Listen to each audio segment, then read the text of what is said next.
How to deal with difficult people. Oh my God. Do you know someone that you cringe, especially with the holidays coming up? You're like, oh my gosh, I have to be with this person. I have to sit in the same room as this person. They're going to drive me nuts. Well, here we go. How to be Zen, non reactive. That's right. We're going to go through 5 points for you to keep you on the up and up and not getting into the mud with people, especially during the holidays. This is the non reactive 5 tips for you. Non-reactive. Let's go. Here's what you came for. Okay, number one. Now, I have someone in my life like this. I have a few people in my life like this. Like, they're family members, by the way. and so this one particular family member, I'm just like, okay, I know I'm going to encounter this person. I love the person. They're a good person, but they're a shit stirrer, and they just can't help it. They're not even trying to shit stir. They just shit stir. And so it's just like, they say the stupidest shit. It's always it's a negative. Just this person's a Debbie Downer. Everything is bad. Everything is, oh my God, the world's ending. Things are bad. I'm bad. You're bad. The family's bad. Everything's bad. Oh my God. You just don't want to be around the person. But, you want to do the right thing. You love them. And so, or it might be a colleague. Maybe you have to go to work, right? So how do you deal with these fucking people? So number one, this works for me, okay? The 7-second rule, okay? So, the point here is this. When someone snaps at you or says a fucking stupid comment, and they're going to do this, you know what I mean? So really, it's shame on you, you know what I mean? You're going to wait 7 seconds internally. You're going to pause. Mm-hmm. And then you will react. Now, maybe you'll take the bait, maybe you won't, but pause. Even if it's 5 seconds, 3 seconds, whatever, pause, okay? The goal here is just give your brain time to switch from angry to logic. Pause. And by the way, you're going to see this person either at work or at a family function or wherever, because you can't run away from everybody. Now, if you can stay away from them, even better, just don't be around them. But you know how it is in life. Sometimes you got to encounter these people, especially in the holidays. And again, maybe the person you do love them, so anyways, you have to have a plan going in. You have to rehearse in your brain. Okay, here's what I'm going to say or not say. Have a plan going in. Even if you don't follow the plan, have a plan at least. And, you get better as time goes by, right? Rome wasn't built in a day.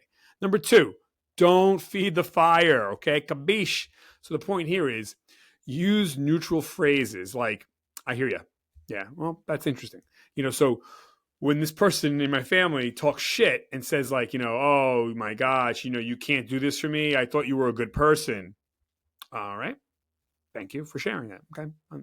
Or if they ask me a question that I know is a shit stirring question, if they're going to be like, I don't know. They could be like, "Oh my God, you can't buy me this," and it's not a life and death thing. It's like they just want me to buy them something for the 90th time. Like they just want me to keep on buying shit for them just because it's a power play. And like, "Oh, you can't buy me this? You have money. Why you can't buy me this?" Now, you answer the question how you want to answer the question. Don't answer it with a yes or a no, or you feel like you have to explain yourself to this person.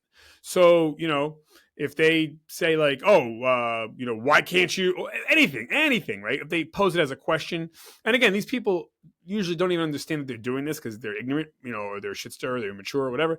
But again, could be a kid, teenager, adult, grandparent, whatever. But if they're posing a question to you, you know what I'm saying? Like, oh, why didn't you come last week? You don't owe them an explanation. Just be like, yeah, I was busy. What do you mean? What were you doing?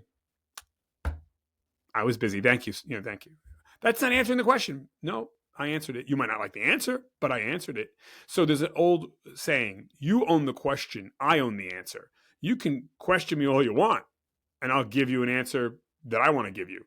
And if my answer is a non-answer, that's the answer. So if you're going to be like, again, oh, you couldn't go to your brother's barbecue. Whoa, why didn't you go? I appreciate that you bringing that up. Thank you so much. That's my answer. Oh, but you didn't answer it. I did. My answer was, I appreciate you bringing that up. Thank you so much. That's my answer. So you control the pace of the thing, not them. It's data. It's not dis.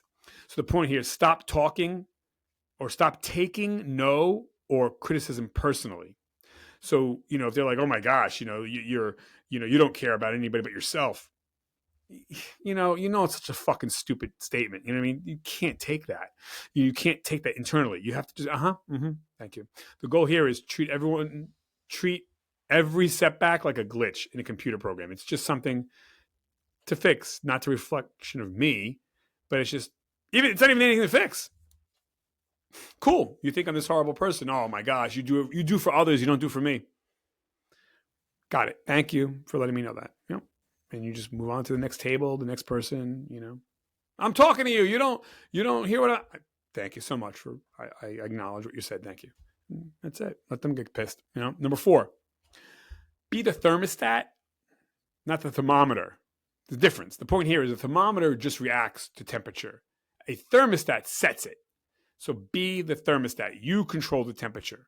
Don't be the thermometer. Okay? So don't let somebody else's fucking shitty mood dictate the energy for you.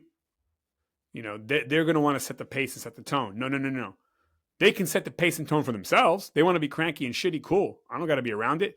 If I have to be at a party with you, I'll just get up and go to the next room. Excuse me so much. I have to just, Where are you going? I'm just going to go to the next room. Why? I'm going to go to the next room. Thank you. Whatever. That's it. You know what I mean? Just, yeah. Oh, thank you so much. That's it. Number 5, solve it. Don't win it. Okay. The point here is stop trying to win. This is not a competition. Okay. It's not to win the argument or prove them wrong. Don't do that. The goal is just, how do we fix this right now?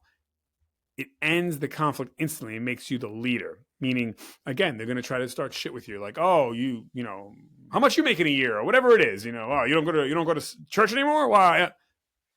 I appreciate you bringing that up. But yep, thank you for bringing it up. That's not answering my question. That is, I answered it. Thank you so much. That's not a question. That's not an answer. I again appreciate you bringing that up. And then that's it. Talk to somebody else. Get up. You have to go to the bathroom. Whatever. So that's how I deal with this person in my family. And again, they're not necessarily bad people. It's just they don't know how to have a conversation. They don't know how to be mature. Age does not equate maturity. Just because you're dealing with a 90-year-old doesn't mean they're mature. Or just because you're dealing with a 30-year-old doesn't mean they're mature. So you just have to know what you're dealing with. You know what I mean? And when I deal with these people or person that's really difficult, I try to see them as a 4-year-old, and would you argue with a 4-year-old? Would you argue with a 3-year-old? You would just be like, okay, thank you, bye-bye, whatever, and that's how I see it. And that's my advice to you. What do you guys do? Put in the comment section below. How do you handle these pains in the asses? All right. Like, subscribe, comment below. How do you handle them? I want to know.